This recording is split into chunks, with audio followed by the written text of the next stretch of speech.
Bonsoir à toutes et à tous, ravi de vous retrouver pour l'invité de la rédaction. Et ce soir, nous accueillons Maude Le Floch. Bonjour. Bonjour. Soyez la bienvenue sur notre plateau. Maude, vous êtes directrice du pôle art et urbanisme que vous avez fondé en 2007 à Tours avec le soutien du ministère de la Culture. Le pôle rassemble, pour faire bref, des projets à la confluence de la création artistique et de l'aménagement des territoires.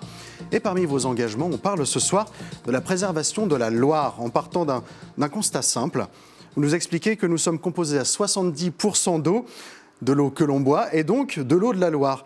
On ne peut donc pas ignorer ce fleuve dont nous sommes faits, si je comprends bien. Oui, on est un peu la Loire. Et quand on travaille les sujets d'aménagement du territoire, on a l'habitude de travailler les villes, la voirie, les logements, et aussi les questions de nature et de rapport entre ville et nature.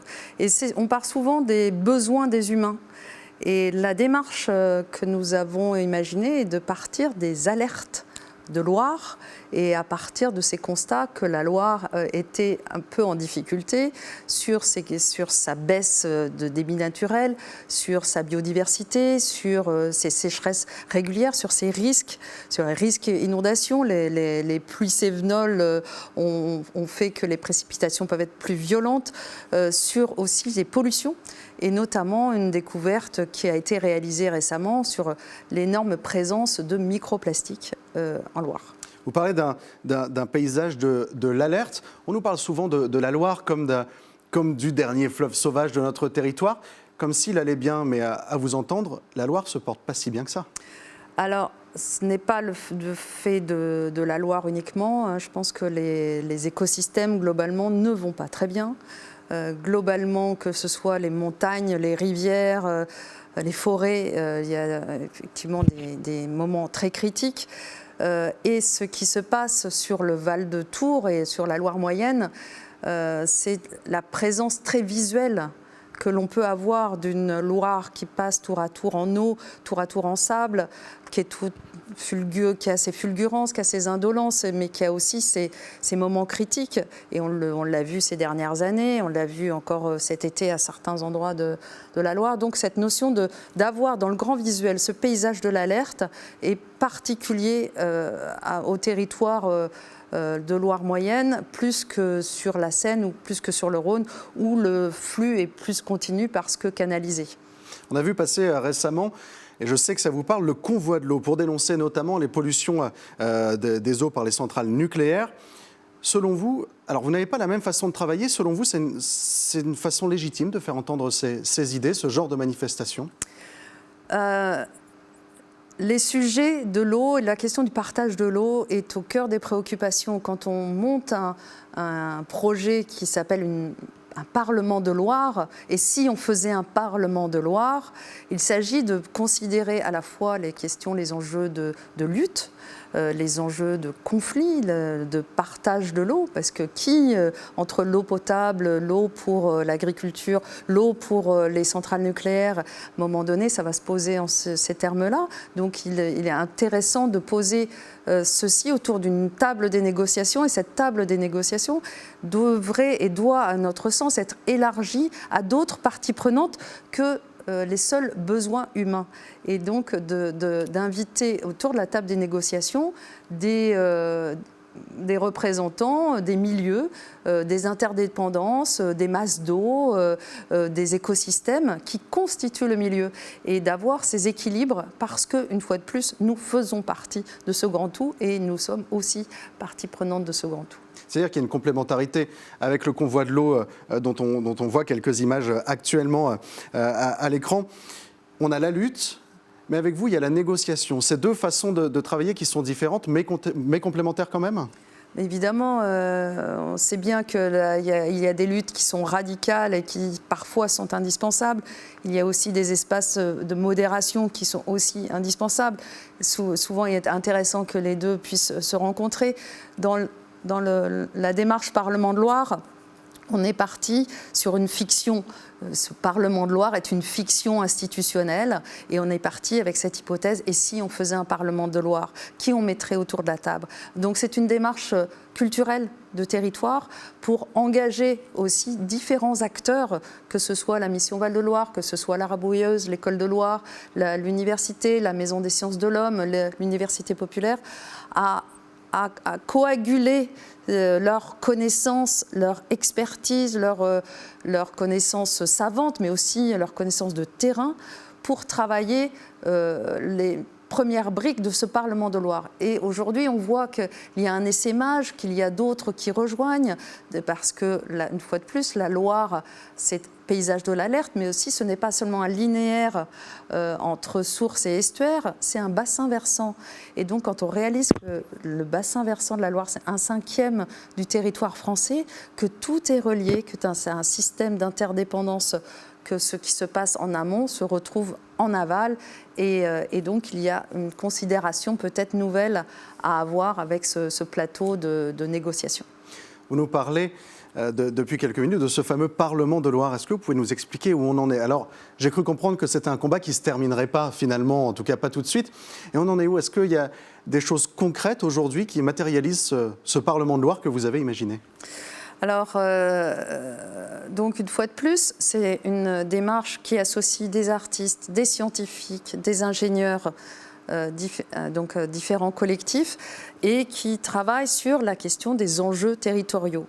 Donc c'est exactement la démarche que l'on mène depuis des années. Et on a imaginé dans un premier temps des auditions publiques. Donc il y a eu 4 grandes auditions publiques, donc 12 personnes qui ont été auditionnées, des Bruno Latour, Frédéric Aïtouati, un neurobiologiste, une juriste animiste, Valérie Cabanès qui est juriste internationale, des écologues, etc. Donc des sachants. Voilà, ça, on les a écoutés pour nous indiquer le chemin de ce Parlement de Loire et l'état de l'art en la matière. Et puis, on a fait des écoutes du milieu, c'est-à-dire qu'on est allé faire des marches sur des affluents pollués, on est allé bivouaquer sur une île de Loire pour se mettre à l'écoute du milieu, on a fait travailler des immersions de Loire, des nages en eau vive, donc avec les clubs spécialisés. Et donc, ces systèmes d'écoute sont en fait des modes d'enquête pour mieux connaître ce qui se joue, pour mieux comprendre ce qui se joue, pour avoir une connaissance située et se mettre aussi à l'écoute des riverains de Loire qui pratiquent la Loire depuis des années, les pêcheurs, des riverains, des communautés ligériennes, et d'identifier ces populations, pour ne pas dire peuple de Loire, mais ces populations de Loire.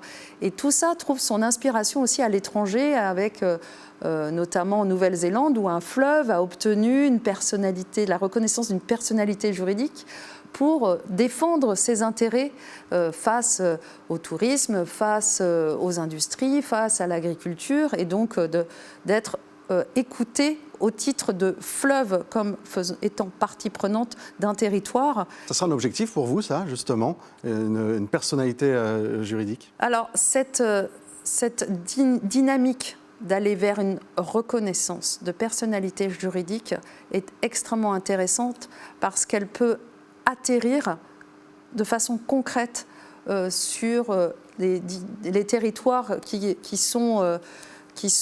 constituent le bassin versant, que ce soit des villes, des villages, des communautés de communes, des EPCI, des régions, et d'influencer peut-être la façon dont les territoires s'organisent. Et donc, qu'est-ce que c'est l'organisation des territoires? C'est possiblement des projets, mais c'est aussi de la planification territoriale, c'est des PLU, c'est des SCOT. Et donc, vous voyez, donc c'est là où on rejoint le métier premier du polo, de travailler les questions de l'aménagement du territoire avec des registres narratifs, des registres culturels. Et c'est aussi ce qui nous motive. Récemment, il y a une magnifique aventure qui est associée. Parlons-en, nous allions y venir. Cette fameuse grande remontée de la Loire. On a une trentaine de bateaux qui parcourent la Loire de Nantes à Orléans. Ça s'est passé du 1er au 20 septembre. Et ça a été l'occasion pour vous de promouvoir un manifeste de Loire. C'est symbolique ou c'est concret, ce manifeste, alors? Alors, la grande remontée, initié par la Rabouilleuse, l'École de Loire et Voile de Loire, donc, qui est un parcours entre Nantes et Orléans pour rejoindre le Festival de Loire, qui a embarqué près de 200 personnes sur l'ensemble du périple, que ce soit les mariniers, que ce soit des artistes et des scientifiques. Donc il y a eu toute une série de temps, 20 escales, 20 thèmes, 20 discussions, 20 recherches croisées art, sciences, mariniers de Loire.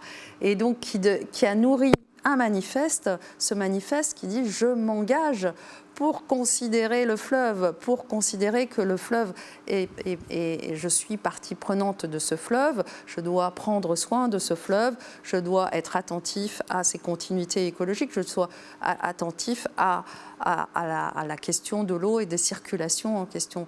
Et donc ce manifeste, on peut le retrouver en ligne, il peut être signé, et ce manifeste, il prépare une déclaration.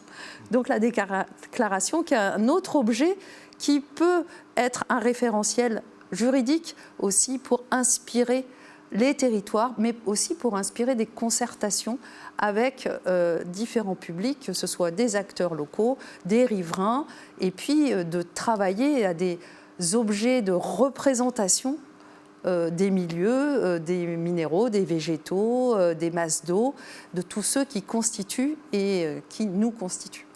C'est-à-dire, rapidement, pour parler de cette méthode et de cette déclaration de Loire que vous êtes en train de créer pour sensibiliser le public, on a une écriture par le bas. C'est-à-dire que, est-ce qu'on doit comprendre par là que vous ne vous sentez pas écouté par le haut, entre guillemets, par les politiques, ou est-ce que, pour vous, c'est une méthode un peu différente ? Oui, et imaginez, donc c'est un peu comme si on travaillait le cahier de doléances, de faire monter des résurgences, de faire monter de l'expérience, de faire monter de la connaissance située, des savoirs situés, des pratiques de Loire. À Montjean, à côté de Chalonne, on nous a parlé de pratiques très vernaculaires pour travailler les questions de risque et de risque inondation. Ailleurs, on nous a raconté comment des biens communaux du commun étaient devenus des biens attribués aux communes et donc étaient confisqués aux communs. Donc on a aussi cette connaissance de ces expériences et puis des récits, des imaginaires qui sortent, que ce soit sur les questions des espèces invasives. Elles sont invasives ici, mais à quelques centaines de kilomètres, elles sont plutôt, on les désire. Donc remettre aussi sur les bons curseurs, sur les sujets qui sont sujets que nous indiquent les crises, les perturbations climatiques aujourd'hui, et d'aller vers un peu plus d'information, parce qu'on sait que l'information aujourd'hui, elle fait un peu boule de feu et elle peut tourner vite en désinformation. Voilà, je pense qu'on le sait ici. Merci beaucoup, Maude Le Floch, d'avoir répondu à nos questions. Et pour retrouver et pourquoi pas signer ce manifeste de Loire, rendez-vous sur www.parlementdeloire.org. Quant à nous, je vous remercie de nous avoir suivis. On se retrouve la semaine prochaine pour un nouvel invité de la rédaction. D'ici là, passez une excellente soirée sur TV Tour Val de Loire.